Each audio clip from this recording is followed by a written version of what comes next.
Comme toujours, c'est avec le même plaisir que je vous retrouve pour ce nouveau numéro de votre émission Croissance Verte. Merci de nous rester fidèles. Au Sénégal, le projet Avenir comprenait adaptation et valorisation entrepreneuriale en irrigation et agriculture rurale, vise à améliorer le bien-être socio-économique et la résilience des ménages agricoles dans les régions de Tamba et de Sédhiou. Financé par Affaires mondiales Canada, il est mis en œuvre en collaboration avec MEDA. Avenir propose aussi un modèle d'agriculture intelligente face au climat, une façon de faire face aux défis majeurs tels que la dégradation des terres, l'insécurité alimentaire et le changement climatique. Pour parler de tout cela, nous avons le plaisir de recevoir sur notre plateau M. Issa Ouedraogo. Vous êtes représentant pays pour le Sénégal de Alliance of Biodiversity International INSIAT. Merci d'avoir bien voulu répondre présent à notre invitation. Merci beaucoup, M. Sow, et merci beaucoup pour l'introduction qui a vraiment bien présenté Alliance et aussi le projet AG. Et au plaisir, M. Ouedraogo, avec nos confrères d'ailleurs, vous étiez dans le sud et le sud-est du pays à la rencontre des principaux bénéficiaires de ce projet-là. Nous allons tout de suite suivre le reportage réalisé par Eva Sagna et Cheikh Ndaw.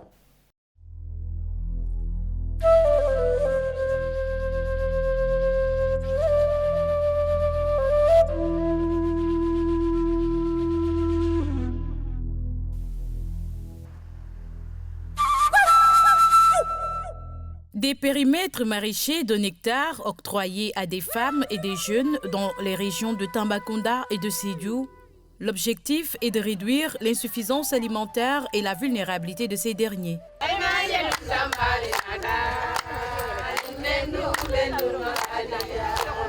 Un leitmotiv du projet Avenir à travers des financements et un accompagnement technique, ce dans le cadre de la mise en œuvre de ces activités qui tournent autour de 3 composantes. Les activités tournent autour de 3 composantes.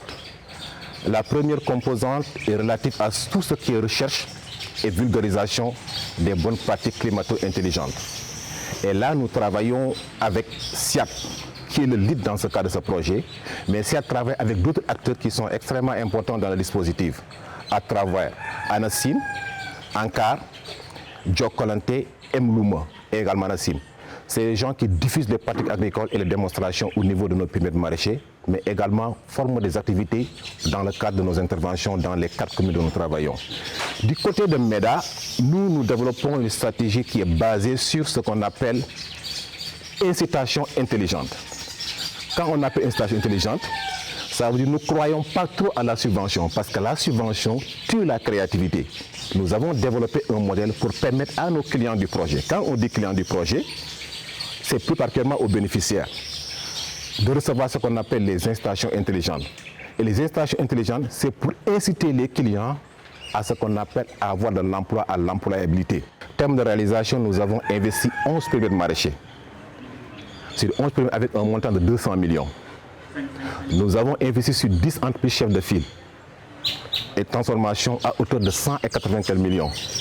Nous avons investi sur l'horticulteur en touchant 2000 et quelques clients, qui touchent aux environs de 100 millions 150 000. Nous avons également, dans sa globalité, accompagné des clients dans le cadre du projet. Actuellement, 2500 clients ont reçu ce qu'on appelle des crédits au niveau des institutions de microfinance, à savoir Cori, avec 0% de crédits en souffrance. Tous les crédits sont remboursés. Également, en termes de réalisation, nous avons développé des champions dans la zone. Comme vous savez, dans la zone de Giganshore, la zone du sud, l'approche communautaire a un peu montré ses limites. Nous avons développé ce qu'on appelle des champions. Nous faisons ce qu'on appelle la mise en relation. Il y a presque 2000 et quelques clients qui ont bénéficié de 75 millions de crédits au niveau de Cori Microfinance pour développer les activités de revenus, mais plus particulièrement dans les chaînes de valeur que nous ciblons. Et l'autre activité que nous faisons, c'est dans la sensibilisation avec 2 partenaires GISI, qu'on appelle des partenaires qui sont dans l'autonomisation des femmes, qui s'appellent Ambekoum et la plateforme de la paix en Casamance. Et ces 2 partenaires font tout ce qui est sensibilisation sur l'aspect genre pour l'autonomisation des femmes, plus particulièrement les femmes qui sont lead dans le cadre de nos interventions, de nos activités dans la zone de Tambacounda, Bunkiling, également Goudomp. Alliance of Biodiversity International (INSIAT), qui pilote ce projet, appuie dans la recherche agronomique. Le périmètre maraîcher des femmes de Makakolibantan dans la région de Tambacounda en est un parfait exemple. Dans la région de Tambacounda et de Sédhiou, les femmes sont quand même vulnérables, les femmes et les jeunes. Et dans le cadre du projet, on a pensé à améliorer la vie socio-économique. Donc nous, au niveau de SIAT, qu'est-ce qu'on a mis en place et MEDA, qu'est-ce que MEDA a mis en place? Donc MEDA appuie de façon financière les GIE en les encadrant administrativement, financièrement, en leur faisant des formations, de pouvoir en tout cas aller au niveau des institutions de microfinance et avoir du crédit pour pouvoir faire leurs activités. Nous avons mis en place dans chaque département des parcelles de démonstration. Les parcelles de démonstration, ce qu'il faut comprendre, c'est juste des champs écoles où nous mettons en place des technologies et l'ensemble des clients, c'est-à-dire les producteurs qui sont impliqués dans le cadre du projet, sont formés sur l'ensemble des technologies. À savoir la gestion intégrée des ressources en eau. Donc, il y a Diekoune qui est revenu tout à l'heure sur ça. Elle vous a parlé des formations en maintenance du système d'irrigation. Parce que nous, ce qu'on a constaté, c'est que dans ces régions-là, en tout cas plus particulièrement au Sénégal, l'agriculture est basée sur sous-pluie. Par exemple, si on prend la région de Tambacounda, l'une des filières porteurs, comme chaîne de valeur, c'est le baobab, surtout dans le département de Goudiri. Mais les autres spéculations maintenant, c'est les spéculations horticoles comme l'oignon, la tomate, le piment, le gombo. Donc pour la région de Sédhiou, c'est surtout deux chaînes de valeur, à savoir l'anacarde et la mangue, dans la région de Sédhiou. Mais n'empêche, les femmes aussi travaillent sur l'horticulture, à savoir la tomate, l'oignon, le piment, et les autres spéculations. Donc c'est comme ça que c'est conçu. Maintenant, SIAT, qu'est-ce que SIAT fait? SIAT accompagne surtout sur les aspects recherche, l'aspect encadrement en travaillant avec des institutions de recherche et de conseil comme l'ANCAR, mais aussi la recherche comme l'ISRA. Cet appui permet aux femmes de la localité de mener une vie meilleure et de subvenir aux besoins familiaux. Nous travaillons moins dur qu'auparavant et grâce à l'appui de nos accompagnateurs, nous sommes plus autonomes et subvenons aux besoins de nos familles. Et nous en sommes très fiers. Nous nous sommes organisés de sorte que les recettes des ventes de nos produits servent à nos frais de scolarité et à d'autres besoins urgents. Nous cultivons toute une diversité de fruits et de légumes. Ces parcelles de démonstration, comme tant d'autres, sont exploitées par des groupements de femmes et grâce aux nouvelles technologies agricoles, le rendement est de plus en plus important et les cultures sont faites selon les saisons. Le projet à venir nous a sorti de nombreuses difficultés. Il nous a permis de connaître le système d'irrigation de goutte à goutte, une performance que nous ne connaissions pas auparavant. Nous avons bénéficié d'un forage et de 7 clôtures. Le périmètre était presque vide avant leur arrivée, mais aujourd'hui, nous ne pouvons que dire merci. Nous leur sommes très reconnaissants. Aussi, l'autonomisation sociale et économique de ces dernières n'est plus approuvée. Cependant, grâce à l'installation de forages avec le système du goutte à goutte, l'accès à l'eau est aujourd'hui un vieux souvenir. L'accompagnement, vraiment, on ne peut pas mesurer là où vraiment ça nous a eu, franchement. Parce qu'au niveau de Maka, il y avait ces problèmes-là qui manquaient ici. Makakolibantan. Ils n'avaient pas ça ici. Ils avaient que des jardins, petits jardins, mini-jardins dans leur maison. Et là aussi, pendant la saison de ça ne peut pas aller. Parce que l'eau est difficile. Mais actuellement, avec ça, vraiment, on ne peut rien dire ici. Donc ça a réglé l'accès à l'eau? Ça a réglé l'accès à l'eau. Ça a réglé l'accès à l'eau. Okay. Vraiment, elles n'ont pas ce problème-là, autant pour moi. On travaille ici toute la saison. À plus de 50 km de Tambacounda, cap sur Dar Salam, dans la région de Sédhiou. Dans l'un des périmètres ayant reçu l'aide du projet, nous découvrons Ansoumana, un expatrié. Après des mois passés en Libye, il revient entreprendre dans l'agriculture. Grâce à l'appui du projet à venir, le désir d'un Eldorado n'est plus d'actualité. Au début, j'étais en Libye dans le besoin de la migration clandestine. Et nous avons fait là-bas 2 ans et demi. Et on nous a emprisonnés, voulant traverser l'autre côté de la rive. On nous a interceptés au niveau de la mer Méditerranée et nous a enfermés là-bas. Moi, je me suis nourri l'idée de faire l'agriculture puisque je suis un enfant d'un agriculteur. Mon papa était un agriculteur, donc ça c'est un ADN, c'est nous. Puisqu'on nous a baptisés sur ça aussi, nous avons tout vécu sur l'agriculture. Donc le fait de revenir et faire l'agriculture n'est pas quelque chose de tabou, c'est nous. Tout a commencé de l'autre côté du puits familial, là où j'ai emblavé une surface de 15 sur 25, où je faisais du maraîchage et aussi de l'arboriculture, mais aussi de l'élevage aussi. Sur un périmètre maraîcher d'1 hectare, le jeune agriculteur y a développé une activité agricole florissante avec un rendement financier qui lui a permis d'accéder à un financement auprès des mutuelles d'épargne et de crédit. La première réception, j'ai eu à emblaver une partie de 50 mètres, une demi-hectare, là où j'ai mis du gombo, mais aussi de l'oseille.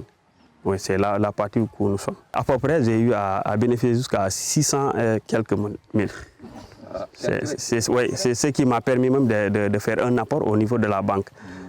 C'est cet apport-là qui m'a retardé, en fait, puisque je suis allé leur donner mon apport, soi-disant qu'ils vont me financer dans le cadre de pouvoir envelopper toute la surface. Mais tel n'était pas le cas. Depuis le mois avant Tabaski, je les ai donné mon apport et jusqu'à présent, rien n'a pu fonctionner. À Dimassar, un peu plus loin, le long des champs, en symphonie avec les chants d'oiseaux, le périmètre maraîcher de Taïrou offre une variété de spéculations. La générosité de la nature et sa forte clientèle ouvrent aux jeunes entrepreneurs une opportunité d'agrandir son champ de production. Avec le maraîchage, comme supposons le piment, gombo, c'est notre activité principale. Piment, gombo et la tomate, évidemment, la tomate aussi. On n'avait pas de système d'irrigation. Comme tels sont. Et aussi, on n'avait pas l'eau, on avait un sérieux problème d'eau. Donc tu ne peux pas faire le maraîchage sans l'eau. Le médaille nous a appuyé plus d'1,7 million et quelques mille. 11,7 millions et quelques mille. Donc cela nous a permis d'avoir tout ça. Et je peux dire c'est grâce à la projet abonnée qu'on a pu avoir tout ce que nous souhaitons avoir. Grâce à l'appui de toute une chaîne de programmes non gouvernementaux, la résilience et la confiance en soi redonnent espoir aux jeunes et aux femmes habitant dans les zones les plus reculées du Sénégal. Le respect de la dignité humaine est en train d'être traduit par des actions concrètes, édifiantes, qui traduisent une possibilité de mettre fin à l'insécurité alimentaire, au chômage et à l'immigration irrégulière. Grâce à ce projet encadré par Alliance of Biodiversity International (ANCIAT), plus de 4000 emplois sont créés à travers le pays. Merci à nos confrères Eva Sagna et Cheikh Ndaw pour ce beau reportage. Nous sommes à la seconde partie de cette émission Croissance verte. Et M. Ouedraogo, vous avez eu à suivre ce reportage réalisé par nos confrères. Le projet Adaptation et Valorisation entrepreneuriale en irrigation et agriculture rurale Avenir accompagne l'autonomisation économique des femmes et des jeunes. Nous l'avons vu dans ce reportage. Comment cela a contribué, en tout cas dans ces zones cibles, à renforcer ce bien-être économique et cette résilience des ménages dans les zones ciblées? Merci beaucoup, monsieur Sow, et encore merci de m'avoir accepté dans ce très joli plateau. Alors, permettez-moi d'abord de présenter mon institution très brièvement. Allez-y. Je suis chercheur à Alliance of Biodiversity International et SIAT. C'est un centre qui est membre du groupe consultatif international pour la recherche agricole qu'on appelle CGIA, et Alliance a pour mission de contribuer à transformer le système alimentaire mondial en les rendant plus durables, plus inclusifs et plus résilients au changement climatique. Et justement, c'est ce que vous avez eu à faire dans ces zones que vous avez visitées. Et comment est-ce que cela également a contribué aussi à cette autonomisation des jeunes et des femmes et à la résilience des ménages dans ces localités-là? Tout à fait. Alors, disons que le projet Avenir, je remercie Affaires mondiales Canada qui a financé ce projet. Et ce projet est mis en œuvre par MIDA, qui est une ONG canadienne, et bien sûr en collaboration avec Alliance. Et Alliance, tout comme MIDA, nous avons su mobiliser les partenaires nationaux, que cela soit des institutions publiques ou privées, pour mettre en œuvre justement le projet. Et l'objectif, c'est de bâtir la résilience des producteurs, et surtout en ciblant les femmes et les jeunes dans 2 régions spécifiques qui sont Tambacounda et Sédhiou. Et à l'intérieur de chaque région, il y a 2 départements qui ont été ciblés. Par exemple, à Tambacounda, c'est dans le département de Tambacounda et le département de Goutiri. Au niveau de Sédhiou, c'est à Bunkiling et à Goudon. Alors, donc, vous l'avez bien entendu, le chef de projet côté MIDA, M. Semou, l'a si bien présenté, et mon collègue aussi Lati Diouf, ils l'ont bien présenté. Mais il faut dire qu'il y a plusieurs composantes de ce projet-là. Et du côté Alliance, notre rôle, c'est l'appui technique et surtout dans le domaine de la recherche, parce que c'est là où nous reviendrons même sur cette question-là, à savoir le domaine de la recherche. Et dites-nous, les objectifs dont vous parliez tout à l'heure, estimez-vous que les objectifs que vous vous étiez fixés dans le cadre de ce projet aujourd'hui ont été atteints ou sont en tout cas en vue d'être atteints, puisqu'il ne reste, je pense, qu'1 an également avant la fin du projet? Alors, comme je le disais, notre rôle, c'est justement les aspects techniques et recherche et la production de l'évidence. Et au démarrage du projet, nous avons fait ce qu'on appelle l'étude de base pour comprendre ce qui existe sur le terrain avant le démarrage du projet. Il y a 2 ans de cela, on a fait ce qu'on appelle le midline evaluation, une évaluation à mi-parcours pour voir est-ce que l'on tend vers les objectifs fixés. Et bientôt, on va démarrer avec l'évaluation de fin de projet pour ressortir la valeur ajoutée du projet. Mais déjà... Et qu'est-ce qui est ressorti de cette évaluation à mi-parcours? Surtout en termes de plus-value aujourd'hui que le projet a apporté. L'évaluation à mi-parcours a montré qu'il y a eu une évolution très positive dans plusieurs secteurs. Et je vous disais que, en fait, les composantes que nous gérons, il y a une composante qui s'occupe de ce qu'on appelle l'agriculture intelligente face au climat. Et là, on a renforcé les capacités des producteurs à adopter ce qu'on a pu identifier comme agriculture intelligente face au climat dans la zone.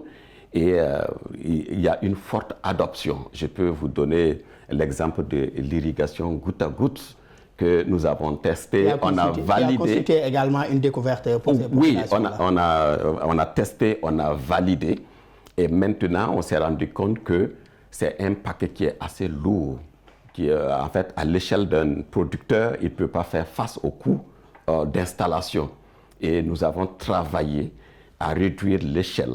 On a apporté des innovations à telle enseigne qu'une femme, un homme, ou à l'échelle de ménage, on peut adopter l'agriculture, en fait, l'irrigation goutte à goutte. Avec moins de 50 000, tu peux avoir des équipements de base pour le faire, ne serait-ce que pour 100 mètres carrés, 50 mètres carrés. Et ça, c'est une aubaine pour ces producteurs-là également qui faisaient face à ces difficultés d'accès à l'eau. Vous parliez tout à l'heure de recherche. J'aimerais qu'on reste sur ce point-là. Vous travaillez d'ailleurs avec l'ISRA, l'Institut sénégalais de recherche agricole, et l'ANCAR également, l'Agence nationale de conseil agricole et rural, pour développer des champs écoles paysans, de véritables parcelles de démonstration. Nous en avons vu quelques-uns également dans ce reportage. Quelle place occupe la recherche scientifique dans ce projet-là, déjà que vous êtes chercheur?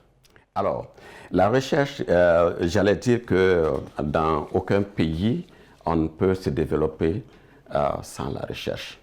La recherche, c'est un pilier du développement pour toute nation. Et heureusement, dans nos pays, les différents gouvernements ont si bien compris et ils essaient vraiment de financer la recherche. Alors, je peux vous donner des exemples concrets. Allez-y. Alors, il y a 2 ans de cela, dans le cadre du projet Avenir, on a compris que les surfaces cultivables sont assez limitées. C'est bien vrai que la zone est assez productive, avec beaucoup de terres, mais avec la salinisation, il y a beaucoup de terres qui ne sont pas productives. Alors, nous, on a mené une étude. Et l'étude, c'est essayer de voir des zones qui ne sont pas utilisées pour l'agriculture et voir comment on peut les utiliser pour augmenter la superficie cultivable. Alors, on a utilisé des imageries satellitaires et on a ciblé ce qu'on appelle les zones de décrue. Vous savez, on est en pleine saison de pluie. Il y a des zones qui sont inondées actuellement. Et vous allez voir qu'à partir de fin septembre, les pluies vont se retirer. Et du coup, les zones inondées aussi vont être libérées. Donc, nous, on a travaillé à cartographier ces zones-là dans la province de Tambacounda et de Sédhiou. Et on a fait ressortir plus de 270 000 hectares de terres qu'on peut utiliser pour augmenter la productivité. Et là, on a aussi ciblé les cultures qui sont propices. Ce n'est pas en fait toutes les céréales qu'on peut produire dedans, mais on a pu des cultures qui sont adaptées à certains types de terres. Effectivement, donc ça c'est une aubaine. Et jusqu'à présent, ça n'a pas été utilisé, vous voyez. Et justement, comme vous l'avez dit, une aubaine en tout cas pour ces producteurs-là, puisqu'on le sait dans nos pays également, l'accès à la terre est un véritable défi, surtout pour ces couches-là que représentent les femmes et les jeunes. Et vous le disiez tout à l'heure, Avenir se distingue aussi par une approche visant l'adoption de technologies innovantes et abordables également. Avec 50 000 francs, un producteur aujourd'hui peut se procurer un système de goutte à goutte, l'utilisation également de pratiques intelligentes en agriculture, vous l'avez rappelé. Comment ces technologies et autres innovations ont contribué également à accroître les rendements de ces producteurs-là? Alors, ces technologies qui ont été identifiées, c'est des technologies qui peuvent être utilisées pendant la saison pluvieuse et pendant la saison sèche. Donc déjà, ça c'est un atout. Et d'habitude, les producteurs, c'est pendant la saison pluvieuse qu'ils produisent. Mais leur donner cette opportunité de produire en saison sèche, ça c'est un atout. Et effectivement, pendant la saison sèche, avec la disponibilité de l'eau, surtout de l'eau souterraine, et avec les dispositifs qui ont été mis en place, un château avec un système d'exor, généralement en utilisant l'énergie solaire, ils peuvent bien sûr produire toutes les chaînes de valeur d'ailleurs. Donc ça c'est vraiment en fait une valeur ajoutée justement dans la production. Au cours de la saison pluvieuse, les habitudes traditionnelles que les gens utilisaient et qui ne répondent pas compte tenu du changement climatique, avec les nouvelles pratiques que nous avons introduites, surtout les pratiques d'agriculture intelligente face au climat, cela a permis d'accroître la productivité. Voilà. J'aimerais qu'on reste sur un point important que vous venez d'aborder, la question de la résilience au changement climatique, renforcer d'ailleurs la sécurité alimentaire et améliorer les conditions socio-économiques des femmes et des jeunes sont entre autres les objectifs de votre projet. Dites-nous comment est-ce qu'il contribue aussi à la résilience de ces producteurs face aux effets du changement climatique. J'ai également vu que vous utilisez le solaire, également toujours dans cette contribution à la résilience au changement climatique. Tout à fait. Par exemple, dans le domaine de l'irrigation, le fait d'utiliser l'eau souterraine et d'utiliser l'énergie solaire pour le pompage, c'est un système que nous appelons, ça rentre dans le contexte de l'adaptation. Donc c'est une forme d'adaptation qui a été utilisée et ça permet justement d'accroître les rendements. Mais mieux, au-delà des pratiques d'agriculture intelligente face au climat, il y a un point aussi essentiel qui est l'utilisation de l'information climatique, que nous considérons comme un point d'entrée dans l'agriculture intelligente face au climat. Vous voyez, dans chaque village, un peu partout, on a ce qu'on appelle des saltigués. Et c'est des sages qui ont l'habitude de prédire la saison. Et ils utilisent des critères naturels pour prédire. Maintenant, avec le changement climatique, ces variables ont disparu. Donc, ils continuent de faire leur travail, mais étant donné que les variables sur lesquelles ils se basaient pour faire leurs prédictions ne sont plus là, il va sans dire que... Donc, si je vous suis bien, vous avez eu à user aujourd'hui de ces savoirs, vous avez allié en tout cas ces savoirs endogènes de ces populations. Tout à fait. Plus aujourd'hui les solutions également intelligentes que vous y avez. Oui, justement. Donc, effectivement, c'est l'approche que nous avons utilisée pour convaincre les producteurs et aussi les saltiguis que ce que nous faisons, bien sûr, ANACIM, qui a le mandat de produire les informations climatiques, ça ne vient pas contre ce qu'ils ont comme expertise, mais c'est un complément vu le contexte du changement climatique. Et dans tous les bénéficiaires, les clients de Avenir, ils ont accès à l'information climatique. Et il y a plusieurs, je voulais donner un petit détail très important dans le domaine de l'information climatique. Alors, nous travaillons en tandem avec ANACIM, qui a le mandat de produire les informations climatiques. Nous travaillons avec eux. Les renforcements des capacités au niveau des producteurs, c'est avec eux. Je rappelle que l'ANACIM, c'est l'Agence nationale de l'aviation civile et de la météorologie. J'aimerais vous interpeller sur un point avant que l'on termine cette émission. Lancé en 2019, le projet Avenir se poursuit jusqu'en 2026. Qu'est-ce qui est prévu à votre niveau pour permettre aujourd'hui à ces populations de capitaliser et même de continuer en tout cas à produire au-delà, même après le retrait aujourd'hui de ce projet, pour que ce projet soit durable, même après en tout cas la fin du financement? Merci beaucoup, c'est une question très, très essentiel. Alors, au démarrage de tout projet que nous menons, nous pensons à ce qu'on appelle la durabilité, l'après-projet. Parce que tout projet a une durée de vie.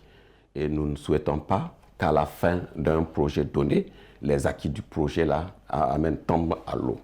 Donc, du coup, on a déjà pensé à des systèmes de durabilité et bien sûr en collaboration avec les producteurs et en collaboration avec les institutions nationales.